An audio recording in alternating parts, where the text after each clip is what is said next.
get this show on the road, shall we?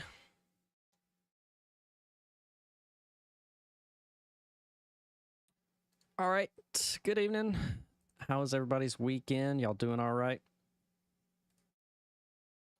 Yeah, we had a pretty good weekend. It was fun. And we had to get the dogs groomed, and let's see, we went to Top Golf. That was a lot of fun.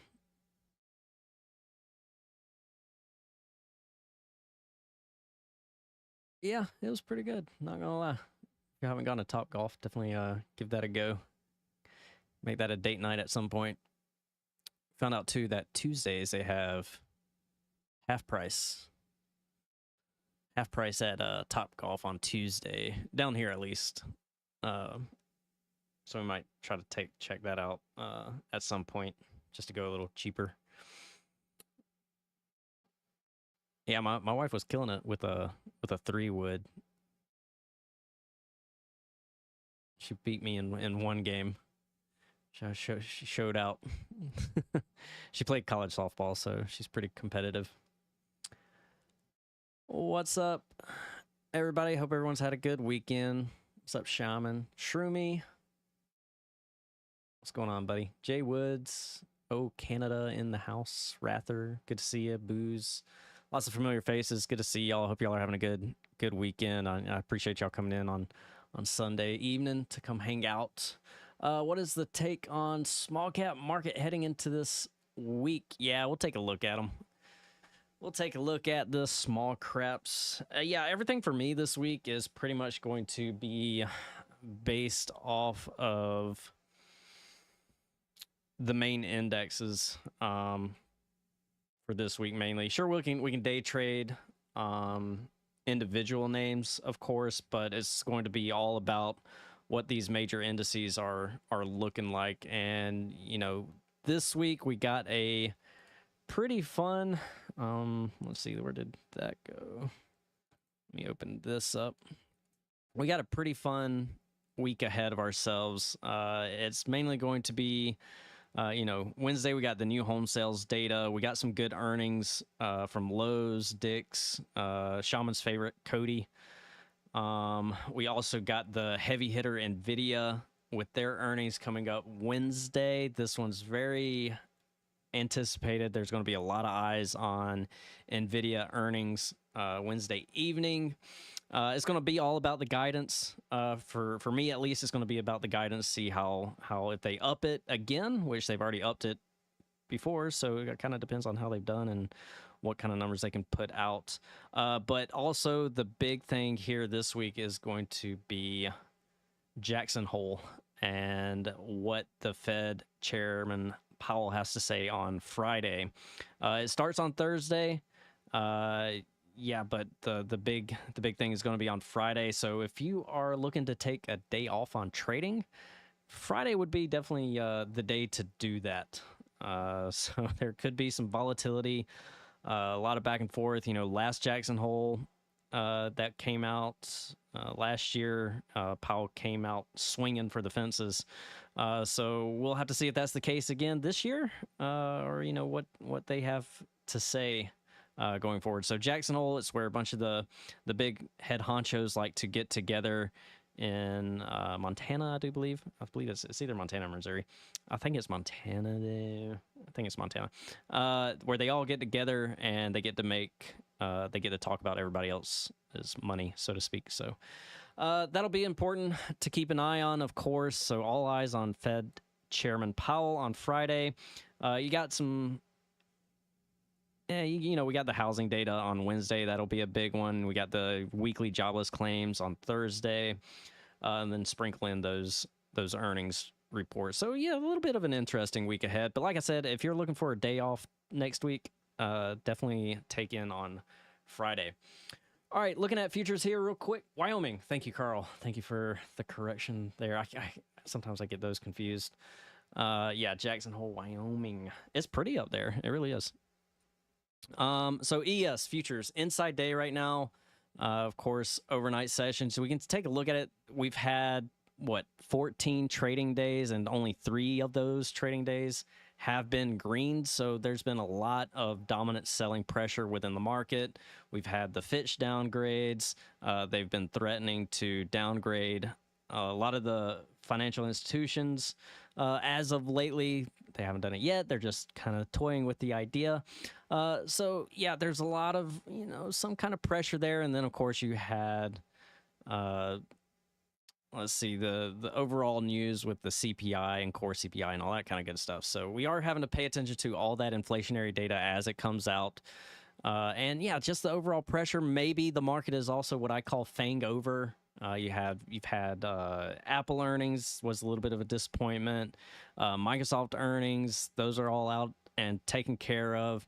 And it's just been this earnings season has really been a kind of a lackluster, so to speak. Even though you've had some beats here and there, but for the most part, the market does seem to be, maybe it got a little ahead of itself, of course, and the market is forward looking.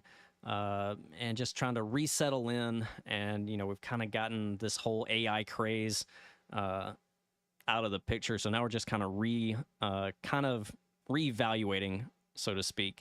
So the ES, they've come down to this support level here at 43.50. We seem to be holding this zone here. Of course, if we break the lows, that's kind of going to be the area that we want to pay attention to. But for now, it's pretty much holding up that rollover gap back in June there. So we definitely want to pay attention to that.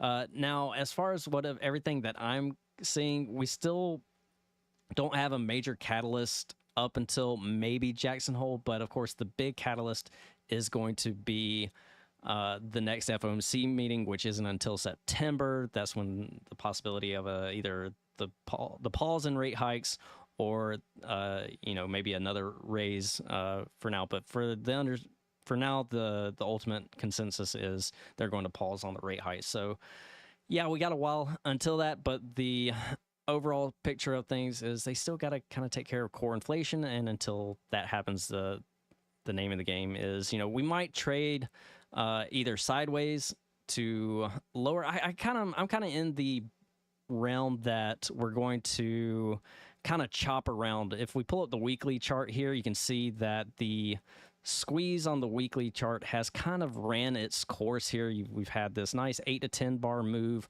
on the weekly squeeze. We're starting to get that waning momentum here. And, if I want to zoom out here and, really take this back, I kind of want to get a feeling of, okay, what could that possibly mean for the future of the market here? Obviously, back here, we had this nice bullish squeeze back in 2020 before COVID hit, and we had this absolute flush. I don't think that's going to be the case here. This go around, I'm thinking, this was just, of course, an extreme situation here. We had this nice bullish run, bullish squeeze fired long. It ran its course, and then we just all of a sudden flushed. I don't think that's going to be the case here. I'm thinking what we're going to get is probably something along the lines of possibly either like right here or something along this, where we had this nice weekly squeeze here. And from there, we just kind of chopped around a little bit and finally got our groove going. But, I think for now, it's going to be a lot of back and forth, both to the upside and to the downside, where we're going to be day trading a lot more often than, you might want to expect. But, I think for right now, the situation is changed a little bit for the markets. We're trying to watch the treasury yields. We're watching the dollar. And right now we're trying to, kind of gauge if the ES and the S&Ps are going to hold on to this weekly 21 EMA. And now that the squeeze is over, we're kind of getting into that reset a little bit. And from there, we can kick off from there. So that's kind of where I'm at as far as the overall picture is for now. If we translate that to the SPY, pull up the SPY. Same thing here. The weekly squeeze has kind of ran its course, is losing momentum, bullish momentum on that front. And you can kind of see where it is moving to the weekly 21. We are we did hold 444 as support for a few days there, and then we broke down. We lost the daily 50. We've had several consecutive closes below the daily 50, and right now we're coming into this support zone between 430 and 426. This is ultimately where I would like to see the S&Ps hold up. For now, at least, we could get some sort of bounce from here. This is a pretty decent candle on Friday, and we can really just play it off of that. But ultimately speaking, if we look at the signals here, we got our sell signal here, and we've had a crossover on the oscillator. The momentum on the squeeze is moving lower. We've had some pretty high volume days on this breakdown. So even if we do get a bounce back up to 444, I think ultimately that is a good spot to maybe take on some swing short positions and kind of go from there. Of course, I do want to day trade if we do get a move to the upside, but for the time being, I think the signals have changed. This market has kind of shifted in that aspect. If you look back on periods where we've had pullbacks, say for instance, if we look here, obviously we held structure. We held the 21 EMA. We bounced off of it. We also did not have a crossover on the oscillator, and we did not have a sell signal here either. And instead, we moved back higher. And in this case, yeah, it's looking a little weary here, so to speak. So we could get a decent bounce back up to 444, maybe some short covering. But from there, I do believe that it could be a good spot to maybe add into some short positions. And that's kind of what I'm going to be looking at from this perspective this week. You're also getting almost a little bit of a cross down here on the daily 21 and the daily 50 EMA, SMA. So we have the 21 EMA, which is the white line that looks like it's about to cross down below the daily 50 simple moving average. So that could be our bearish signal to work with also. And yeah, it's just not a good spot to be in. We either drill from here, or if we start to lose 431, we can easily drill all the way down here. You don't want to see this zone get crushed here. Otherwise, we are going to flush to maybe even the daily 200. But that's kind of an extreme case there. There's definitely some big issues out there, specifically with the bonds and the dollar. And right now, the signals are just very different here than what we've seen previously. And it's just a different market in general. Over the course, you've had a little bit of this structure change here these past 2 weeks. And this is going to be the same across the board, whether you're looking at the NASDAQ or you're looking at the small caps there. So if we take a look at the NASDAQ, we know that the NASDAQ is heavily hit here. That's why I call it the fangover. You've had selling pressure in Apple and Microsoft, Tesla, which, I guess you could argue it's a tech name. But anyway, that's besides the point. Tech, obviously, getting hit very hard. Software being hit. You name it. There's a lot of bad stuff going on here. And, this is actually worse than the SPY, which is kind of funny because during the run up, this was a better version of the SPY. Now it's a worse version of the SPY, where you already have this negative crossover here on the Qs. You've kind of broken below this support zone. You had a nice little close below it, so you could easily get a bounce. You do have some support here at about 350, but you also already have this negative crossover on the oscillator. You got the selling pressure here. And yeah, we talked about the divergences that were in place on the hourly time frames. We've seen some heavy dark pool prints up here at about that 385 mark. And ever since then, we've just been on this nice little downward spiral here for tech. And, we didn't even have a crossover here on the main moving averages, even when we had the financial situations with the small banks there back in March. So yeah, the pressure is definitely on here as far as tech goes. Sure, we can still get a bounce up here to 370, and you definitely want to watch the big tech guys like Apple, Amazon, Google. Google's actually been a little bit impressive and holding up better than some of these other FANG names. So this could, give us some opportunity here, even though you did get a little bit of crack there finally on Google. You still got a gap fill down here all the way to about 122.50. That would be an earnings gap fill there. Amazon was also one of those names I was looking to hold up, but she also eventually cracked down and almost filled its gap as far as that goes. Now you're just kind of stuck between the 21 and the 50. But yeah, for the most part, tech is an exaggerated spot here compared to the S&Ps. And yeah, the market's just kind of, maybe the AI craze is kind of sorting itself out and people are just restructuring here. But yeah, tech, yeah, it can get nasty real quick, especially since we're below the daily 50. The weekly squeeze is over. We're starting to get sell signals on the daily time frames. We do have some support at about 350, but it can get ugly real quick, especially if we start to see the yields pump higher. Yeah, 4.4 at one point. Yeah, 4.3, almost 4.3 and a half there. And as long as the yields continue to push on ahead, this is going to be, it's tough to be long tech here. And, this is one of the points that we talked about last week was it's very difficult to kind of be long as long as these rates continue to push higher.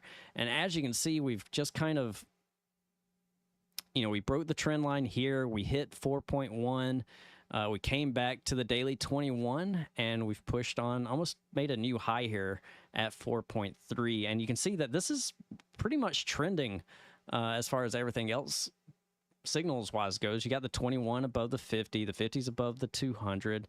You got a bullish positioning of the oscillator and you have buy signals here. So everything looks pretty darn good as far as interest rates goes. And then if you take a look at the bonds, I mean, the bonds are just having all sorts of trouble. I mean, they're shorting bonds, especially the 30-year.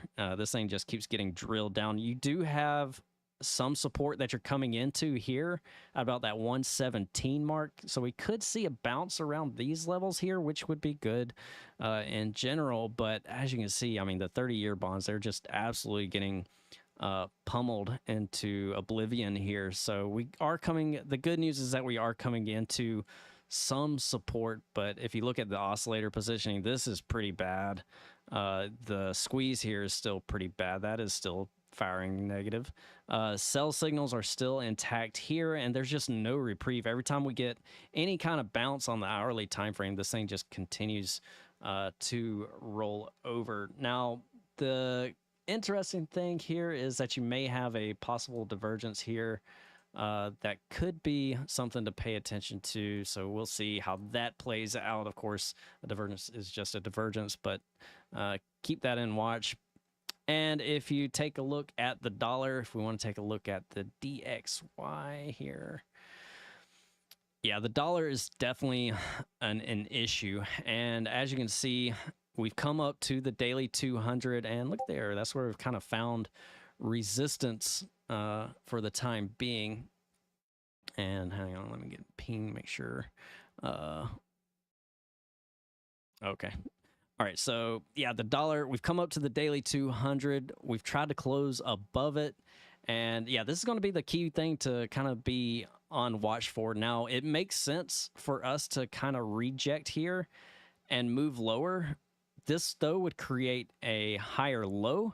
And from there, we could use that as a launch pad. Obviously, if that does occur, that would be bad things for stocks. And then, we could just flush from there. And then obviously, if this thing starts to really pump, then the obvious spots to, be on the lookout are these swing highs at about 104.70 and about 105. So if we do get a daily close above the daily 200, yeah, that sets the stage up for things to move on higher. But for me, it kind of makes sense if we do take a breather here on the downside and kind of roll a little bit. But from there, slingshot from that.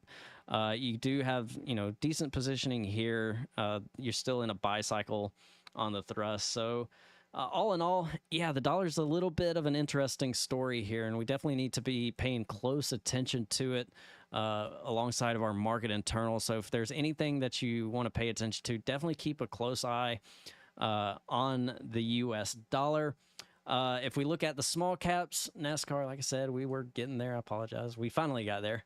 But yeah, small caps, man, absolutely sell fest here on the small caps. They've also been hit because of the regional banks. If you want to take a look at the KRE too. Now, the KRE does still have that inverse head and shoulders while I'm thinking about it, but it still hasn't fired off from that. So we'll get to that in a second.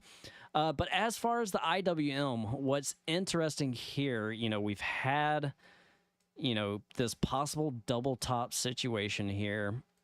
There's your first top. There's your second top at that 199. Now, I was pretty bullish on IWM, full disclosure. I was long. I've kind of rolled over profits, where we took the breakout of 180. We went long there, took profits there, came back in, put a new position in, took profits back at the 190. We had that breakout. I had entered new positions to look for a breakout above 200, and we simply just didn't get it. And since then, we've just rolled over at this possible double top. But the good thing here is you have a pretty decent area of confluence here to build up some support. Now, it could just be a nice little chop fest. So if you're an iron condor person, maybe consider that. But yeah, you've come back into the daily 200. You're also at the year-to-date volume-weighted average price, and you're right at this 180 support zone. So all this in here, where I'm drawing all this pink, glob here, that is a pretty decent level of support to work with. And obviously, if you crack below and close below Friday's lows, that is not going to be good. And, obviously, you don't want to flush back into the chop zone where we were in for forever since March, and we didn't break out until early June there. So yeah, you definitely want to see the daily 200 hold up on the IWM. You don't want to see a breakdown below and a close at least below that daily 200. Things can definitely get a lot nastier below it, and we just definitely don't want to see that. Now, as far as overhead resistance, yeah, you're going to see some possibly up here at about that 190-150 zone, which is where we broke out our last breakout. Prior resistance was acting as support, then we cracked back below it, so now I'm believing that this is going to be resistance yet again.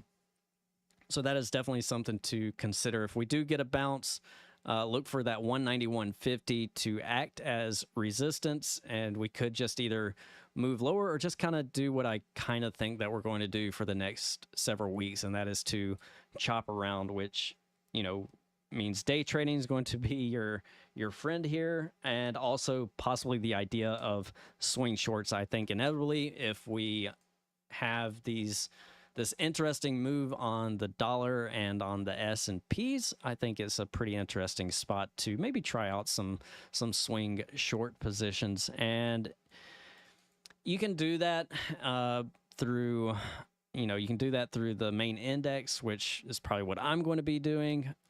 We could also look at individual names. I don't really care to short Apple just because Apple's been beat up already. But if it does get a decent bounce back up to about 180, 182 zone, that could be an interesting spot to maybe place some resistance here. But I do have some support down here at about 170. That would be a 382 retracement from the swing low to the swing high. Yeah, so we got a little bit longer here to kind of go down. Of course, the daily 200 is all the way down here at 160. Do I think Apple's going to come all the way down to 160? I'd like to think not, but I wouldn't be surprised, especially if we get the move on the dollar. The move on the dollar absolutely pushes higher with the yields, and obviously we're going to get a flush on stock. So yeah, it's just beat up already, but I'm kind of waiting for a bounce. Same thing with Microsoft. Microsoft has already come down close to same here, back to the 382 retracement. If we see a bounce all the way up to 325, that could be an interesting spot to get short. NASCAR, yeah, let's take a look. Let's see, 7 a.m. PR ran all day. Nice, that's good. Previous Monday, you had VTGN run from $2 to $60. Wow. Yeah, let's take a look at those. VTGN. Let's see. Yeah, I had a decent little gap up, and ever since then, it's just kind of fade from there. Yeah, pretty interesting stuff. Let's see. I remember us talking about some of those. What happened on TSHA? Yeah, these small cap, low float names, they're just not my cup of tea. I don't pay too much attention to them. What volume? Yeah, you've had some decent volume here. What was that, 21 mil over the last few sessions there? You might have a nice little bull flag. They're losing tons of money, minus 38 cents here. So you could just have maybe a reverse split, or they're trying to do a buyout. Tasha gene therapy, and it's biotech. Oof, man, that just makes my head hurt. You know, the biofarm. Yeah, biofarm you got to be careful with for sure. But hey, they can also make you a decent amount of money. I remember like when I first got into trading, I learned the hard way with biotech and biofarm names, especially with the penny stocks. I got clapped on a few, and I've also made decent on a few when I first started out trading, especially trading penny stocks. Like, yeah, and then finally I was just like, I gotta get away from this, and finally I moved on to companies that we're kind of making money, like Apple and Nvidia and Tesla. Speaking of Tesla, I know this has nothing to do with anything, but we saw Starlink fly over our house this weekend. That was really cool. It was at night and flew over. I don't know if you've ever seen that. It was really neat. We kind of saw, kind of blamed it on the aliens. But anyway, crude oil, energy. Yeah, nice segue there, Brian. Crude oil, energy names, yeah, they're looking pretty decent. I want to bring this up because if you haven't looked at the National Hurricane website lately, you can see that things are starting to heat up here.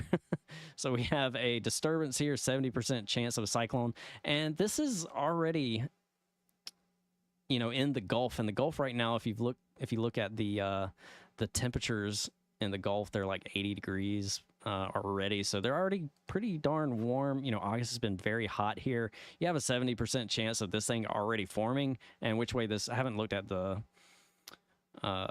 direction that they're going to go, but this one could get a little interesting. And if they start to take down some of these oil rigs, which I imagine they might already be, that could hurt energy costs. So we definitely want to pay attention to crude oil. And some of the energy names, of course. Franklin's already a named name, but as you can see, this one's going to curl up and push through Dominican Republic. Looks like it's going to miss Cuba. But yeah, that one could be, we don't have to really worry about this one too much. We might have to watch Emily, but I think Emily, yeah, that one's just going to go off into the Atlantic. We'll keep an eye on these. The lower they go, the interesting odds of it. So if they start way down here, they have this interesting chance of staying below the line and creeping into the Gulf. So you want to pay attention to the ones that kind of start down here, as opposed to these that start out way too high. They're just going to go do that number like Emily's doing. Franklin's going to do this number. Also, got to pay attention to the weather and patterns. But this one, yeah, we definitely want to pay attention to that. That could have an effect on the oil rigs out in the Gulf and the energy and oil that gets spread throughout the southeast there. So definitely want to pay attention to that. And, Stockfather lives in Orlando now, and I don't know if he's ever lived through a hurricane before. I've been through a few. They're not too fun. They can be interesting.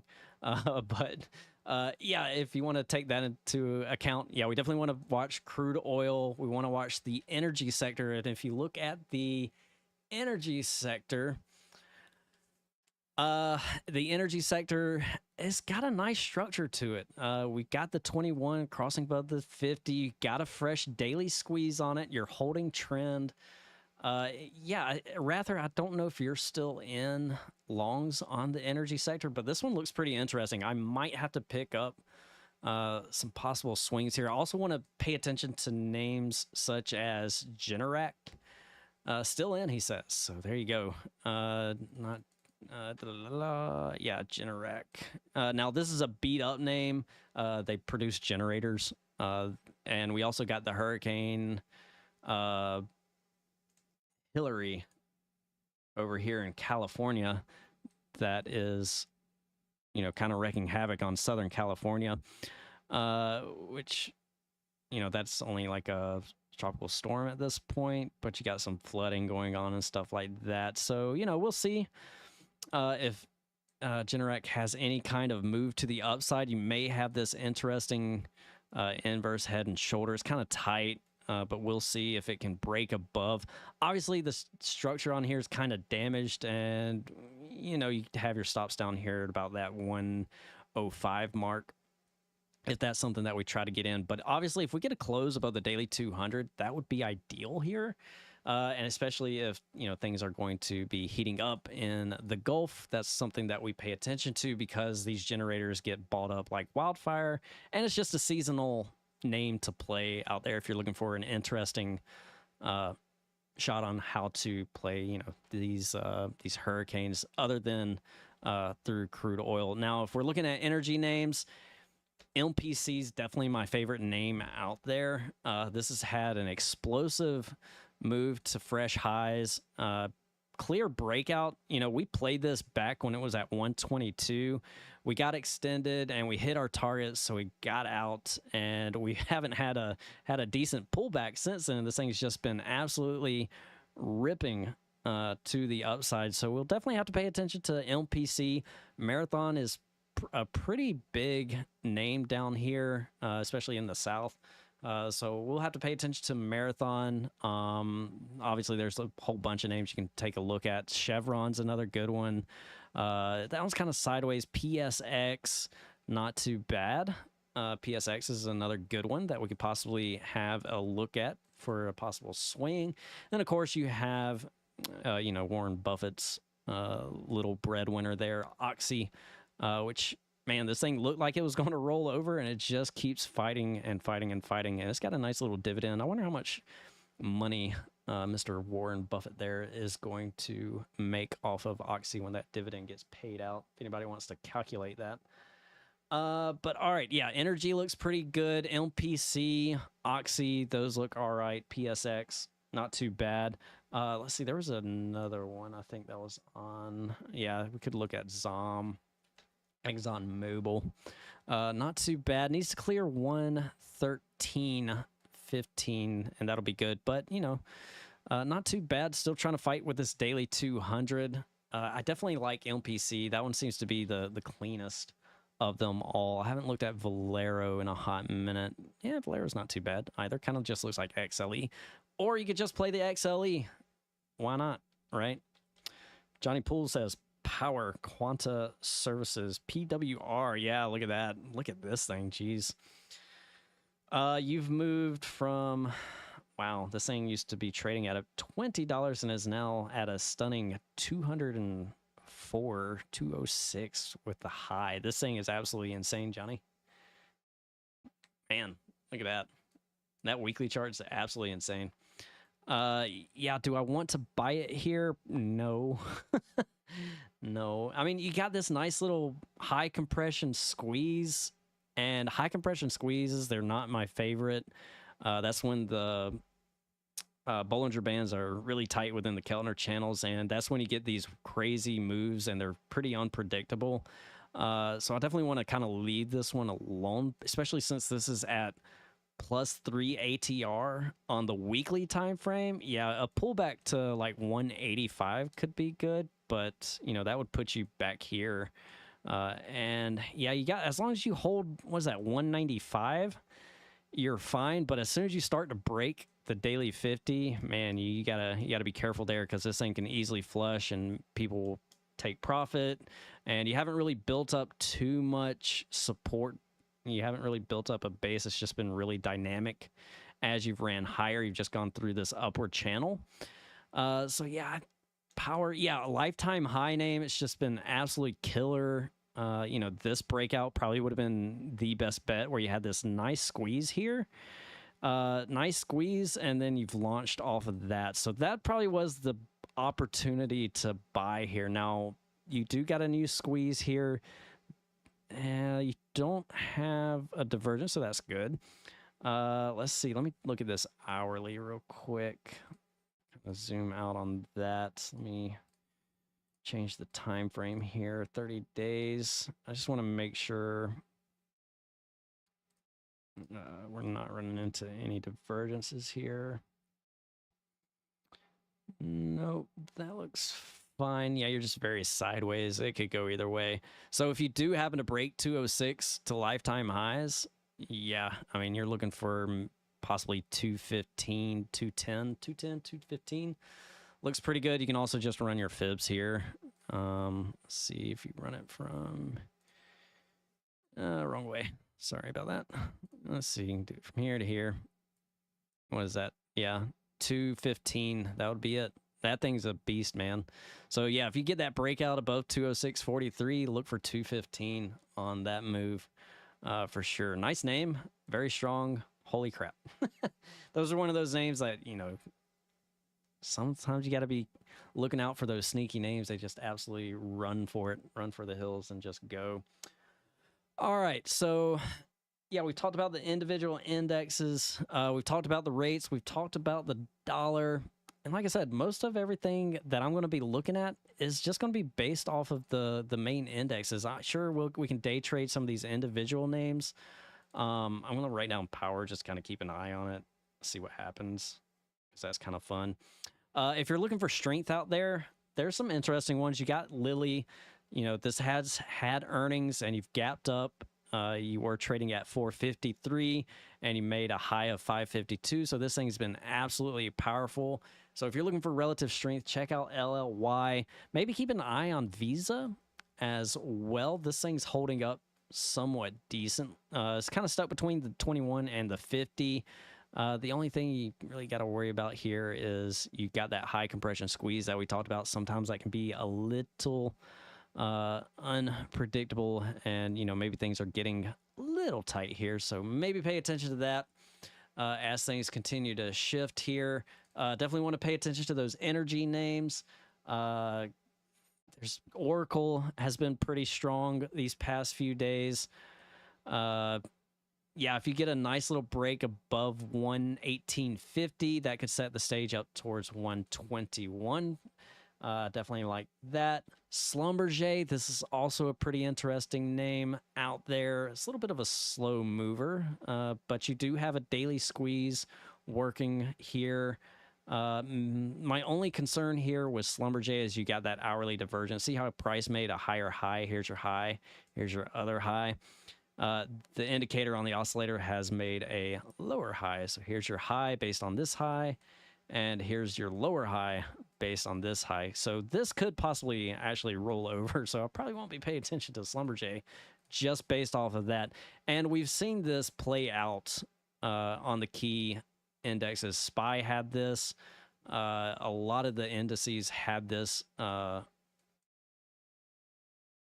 divergence here, negative divergence, and that has been playing out. So if we can use that as our guide, then yeah, this thing can absolutely puke. So actually, I'm probably going to leave Schlumberger off of my watch list just because of that reason now that I'm noticing it. MPC looks good. Let's take a look at Devon Energy. Probably no, just because it's below the 200. EOG, this one's pretty interesting. You got a nice daily squeeze on this one. Let's see. No divergence, so that looks good. Yeah, if we get a nice little breakout above 131, maybe just a continuation from Friday, that could set the mood up for a move back up towards the highs there at 132, maybe even possible up to 135. So yeah, that one could be a good one. EOG, yeah, we'll keep an eye on that one in the next coming days. Yeah, SMCI. Yeah, that was another one that had that same divergence there before earnings. This one was definitely a nasty warning flag out there for us. So, yeah, here's your move higher here, and there's your move lower. You could even go as far back as here, I guess. Yeah, look, there's your high. There's your lower high. There's your lower high. So that's a 3-point divergence there on SMCI, where price kept making higher highs, but the indicator was absolutely vomiting on us. And this was all before earnings. And then you got that earnings report. And then, of course, this thing was trading way, way up here at 350. And yeah, at the same time, though, you don't want to like try to step in front of the bus there, and it could have just kept going. But yeah, it finally coming back to earth a little bit. Let's see. So has SMCI found support? You know, I like to look at this level here as my support for SMCI, so I think it can come back in just a little bit. Of course, we can still have that bounce that we kind of talked about there on the main indexes. So if we get a bounce, look for 275 to act as resistance, and we could just move back down to 216. So definitely want to pay attention to that. Let's see, Netflix. Yeah, this is actually an ugly pattern here to kind of be long with. You got that nice little head and shoulder look to it, and since then you've broken the neckline and you're kind of puking from here. Could still get a bounce, but I think it's going to roll over here just based upon everything. We've had some high volume selling here. You got the crossover, and you got some pretty negative thrust signals to the downside. The hourly looks pretty gross. Yeah, not looking too good for Netflix. But like I said, we could easily get a bounce within the overall market here, and that's kind of what I'm anticipating. In a way, if we get this bounce, I'd like to get long to play the bounce. And then once we get to the daily 50, maybe back up to 444 on the SPY, and then go short from there. It's kind of hard to short down at these levels down here. If we take a look at the ES, yeah, like I said, we want to pay attention to these lows here at 43.50. If we start to lose that, yeah, we got some leg room down under. So makes it kind of easy this week. Marvel, yeah, we'll take a look at Marvel. Yeah, Marvel's just kind of holding this zone here. Now you've kind of had the breakdown. If you start to lose 56.60, yeah, you can get a little bit more ugly. And the problem is if the market continues to puke, like you got earnings coming up this week too, so you definitely want to pay attention to that. How is their guidance going to be? And kind of go from there. If they miss on a simple, not even simple, just a minuscule aspect of their earnings, yeah, you're gonna see a gap down here on Marvel. But if they forward guide like crazy, then you could get a nice move up. But it's teetering. It's definitely teetering here on the edge. If you get a move back up to the 21, it could be a nice little short. So we'll see. Just be mindful of that earnings. You got Marvel earnings this week. You got NVIDIA earnings. And like I said, NVIDIA earnings are right around the corner here. And they're fighting it. They had a good day on Friday. But as you can see, once I fix it my screen here, there we go. Still closing below the daily 50. Step one is, of course, going to be a close above it. And then, you know, how is their guidance going to be, you know, for the next quarter. TJX, yeah, this one's a pretty good one too. A lot of relative strength here on TJX. Yeah, nothing to complain about here. Lifetime highs. Absolute beast. And as long as you hold, you even got a squeeze. That looks good. Hourly, careful, you do have that divergence there on the hourly, just to point that out. There's your high, lower high. So watch out for that in case it does want to puke. Have a mark at the lows here. Let's see. Let's take a look at AMD and the semiconductors. SMH. SMH, of course, your big holdings here in the SMH are TSM and NVIDIA. And yeah, you can see that the damage is pretty much done here. You got the daily crossover on the main moving averages here. You got the cross down on the oscillator. You got a sell signal here. I'm surprised you don't have a weekly arrow down here just yet. You're kind of in La La Land here a little bit. We'll see if it can hold that. And then, of course, you got a nice little gap here to kind of play with. Pan W. Yeah. Pan W is an interesting one. Very strong name. Let's see. Starbucks. Let's go to Starbies. SBUX would help if I typed in the right ticker. Starbucks, yeah, holding where it needs to at this 96, 97 level. Yeah, if you start to lose this, wave goodbye. You're holding the weekly 200. Yeah, this thing looks like it might want to visit -3 ATR in the weekly. That'd be pretty big. But yeah, look at this. You're trading below the main moving averages. So yeah, if the market wants to puke, I'd look at Starbucks. If this wants to look kind of gross, you got to squeeze trying to shoot negative. Look at the oscillator though. Every time you come up to the red line here, you've rejected and moved lower. You have active sell signals here on the daily too, so that is definitely adding into the pressure. So all the signals look pretty good for a short. So if we do get a bounce back up to the daily 50, maybe back up to 100, yeah, look to maybe grab a short position. I like that idea for a possibility.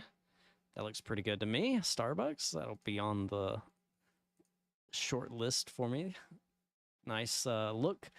UNH. UNH. Yeah, United Healthcare. Wow, wow, wow. Looked like this thing was going to do some good here and break above 415, and she just couldn't do it. There was that news, which was unfortunate, the whole CVS thing, and Mark Cuban, his little pharmacy business that he has going on. Yeah, so that kind of affected UNH and all that kind of craziness. So you can see here you were holding support between 500 and 515. You broke below 500, closed below the daily 200, try to get back above 500, could not.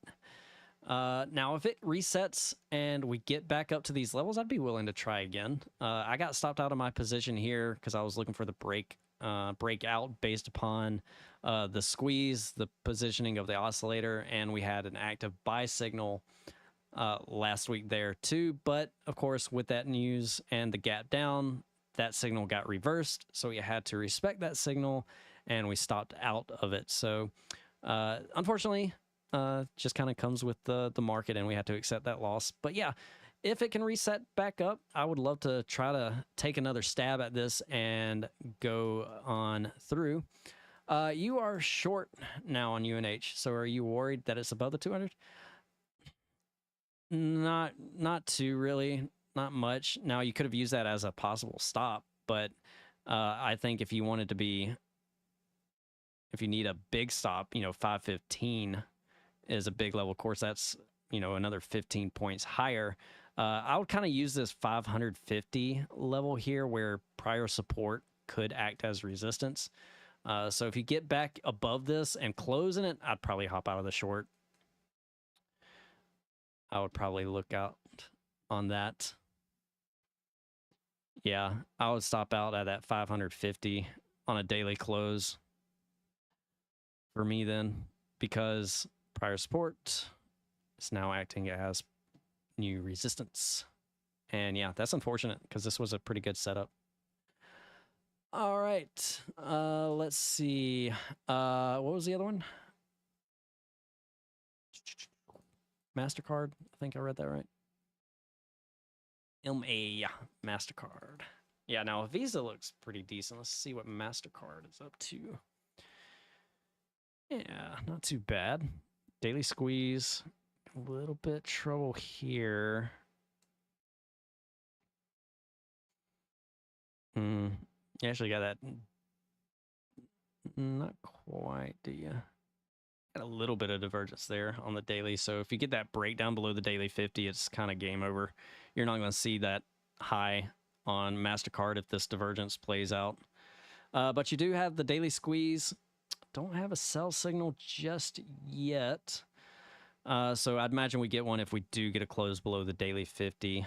You had that nice little breakout above 392. You just couldn't really get to fulfilling that move all the way up. So yeah, you're just kind of sandwiched here between the 21 and the 50. Obviously, if you get a daily close below the daily 50, that is bad. And you got some support here if we want to draw that out. 387.67, a little weird number. But yeah, if you lose that, you could fall back down to about 375. If you get a close above 400, great. Great. If you get a close above 400, I think you're in the clear there. But like I said, it's going to kind of depend on what the rest of the market is doing, how SPY is trading, how the NASDAQ is going, how some of these financial institutions are trading. Yeah, but Visa, MasterCard, those look all right. Just maybe be a little bit careful if you're trying to go long. American Express, kind of the opposite here. You're below the daily 200. You're just kind of vomiting here on AXP.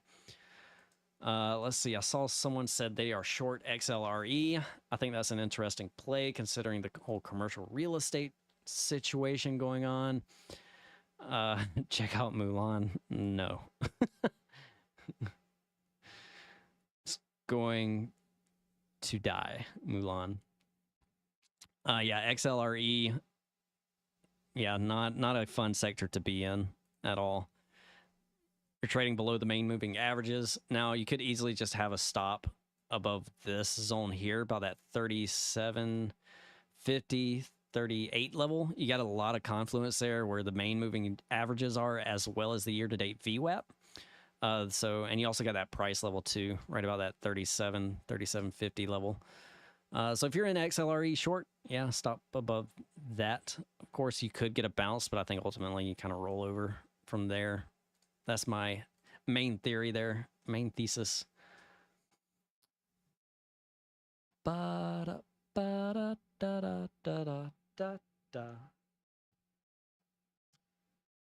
right, any other ticker requests? Y'all know the deal. For me this week, it's going to be all about the SPY, all about the dollar, all about the NASDAQ. Sure, we can play individual names, but we really need to pay attention to how the entire market is doing. And even B. Felton coming in. There's no money to be made in Mulan. Don't even try it. Turks, TIRX. Let's see. I'm assuming this is another penny name. It is 152. You know how to put them out. TIRX. Oh, man. I got to zoom way in here just to see the candles. Yeah, looks like bankruptcy to me, man. Yeah, I'd rather gouge my eyes out and listen to the sounds of screaming, dying pigs than trade TIRX. Sure, you've gotten this nice little pop here. Nice pump and dump you got there, sir. TIRX, tie-in. I don't even know what this is. What is this? TIRX stock. It does not look good. So post market, they're up to $1.53. So you're getting a gap up, looks like it, on the squeeze. I'm assuming there's news here. Let me go to Benzinga. It's up 40%. Yeah. Wouldn't it be nice if we could only... Why are they up 142%? TRX. It doesn't tell me why there, does it? Yeah, I don't have any news on it, I don't think. Nope. The last news I have on it on Benzinga is from June 10th. Let me go back over here. Yeah, it could be someone fat-fingered. It's low float, so it doesn't take much.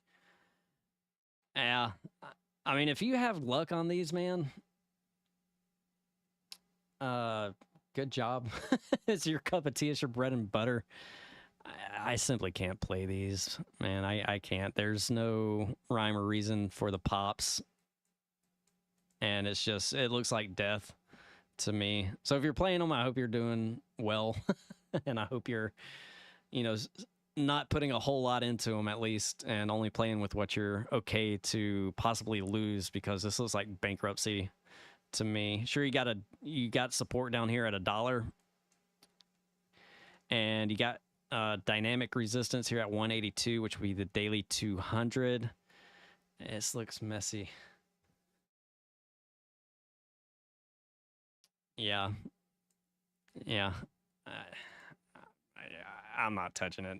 I can't recommend it to any of my guys. Thoughts on Kava? All right, Rather, have a good one, man. We're about done here. Kava, C-A-V-A. All right, so fresh new IPO, not a lot of historic data.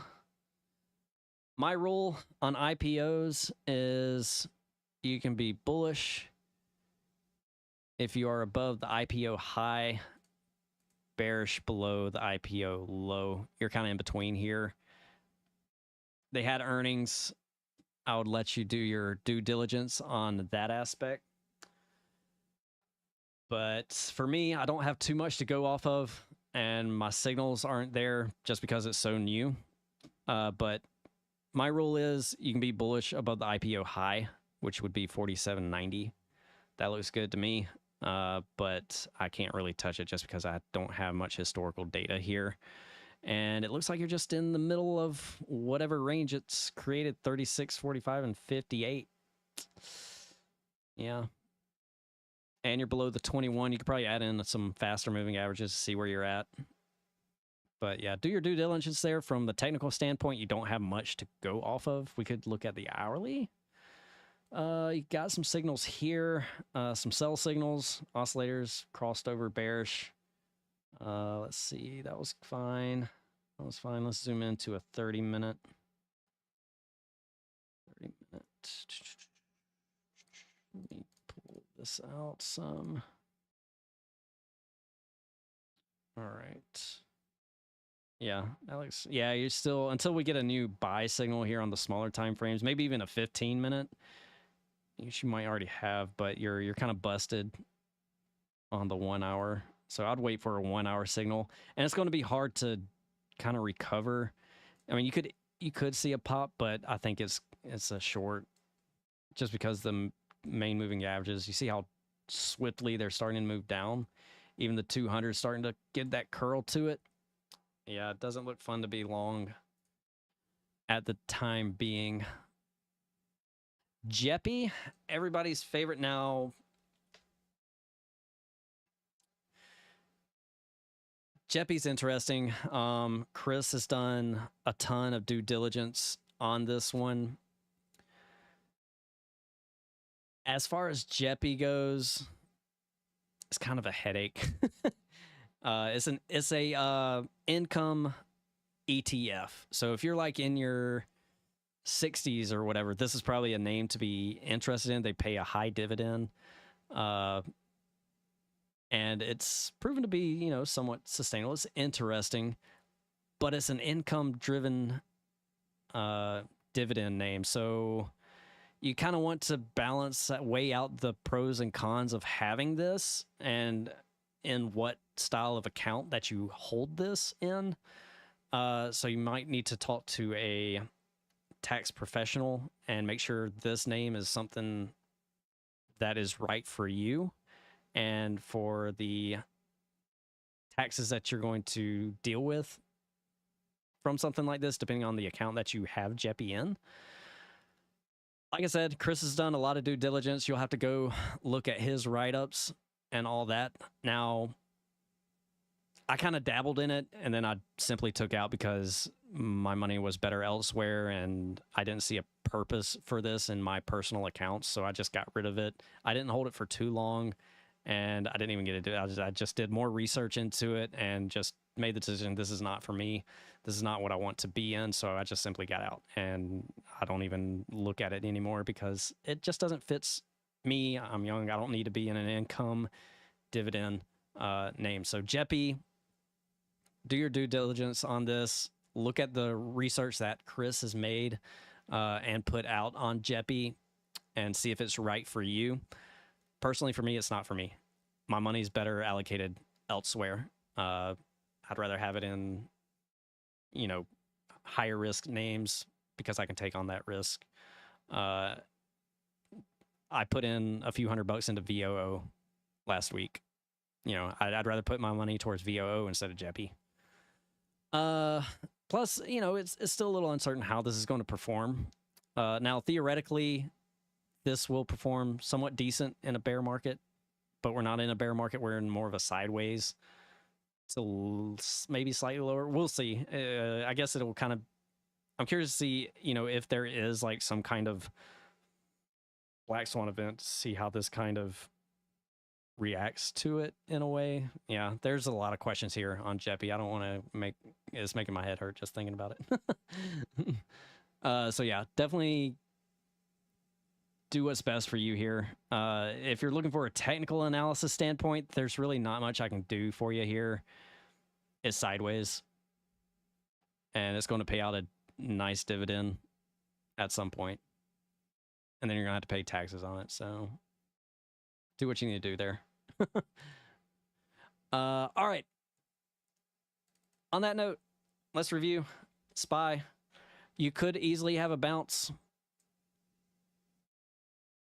Watch for the break above Friday's high to push back up to the upside. Maybe we get some short covering and all that. If we go to the ES, you don't want things to break below 48.50, 43.50. I'm sorry, 43.50. That could get a little nasty. Obviously, bears are mostly in control of this market, and the path of least resistance does seem to be lower, especially now that we've gotten the crossover between the 21 EMA and the daily 50. And you've seen that exaggerated within tech and the fang over of the markets. Yeah, we're going to day trade upside and downside. That's going to be the nature of the beast for now. And until we see some stabilization in rates and the bonds, bears are kind of in control right now. So yeah, if you're not a day trader, be patient. If you do take on any swings, make sure you aren't going full heavy on those swings. Take it easy, take it light. And, that goes the same for me. Even if I'm doing swing shorts, I'm not going crazy heavy just because the volatility is there. And I don't want to be caught with my pants down. So Stock Shaman says, YOLO Mulan. You're welcome. Let's see. All right. It's 10 o'clock p.m. Eastern time. I appreciate y'all. Y'all have a good rest of y'all Sunday. We'll get at it first thing in the morning. We'll see where things are at, and we'll go from there. Not FOMC. Jackson Hole this week. All eyes on Powell on Friday. Like I said, if you needed a day off from trading, Friday is definitely going to be the day to do that. But all right. Catch you guys tomorrow morning, and we will be at it. Take care, guys. Have a good evening. Thank you so much for taking your time to hang out with us. See ya.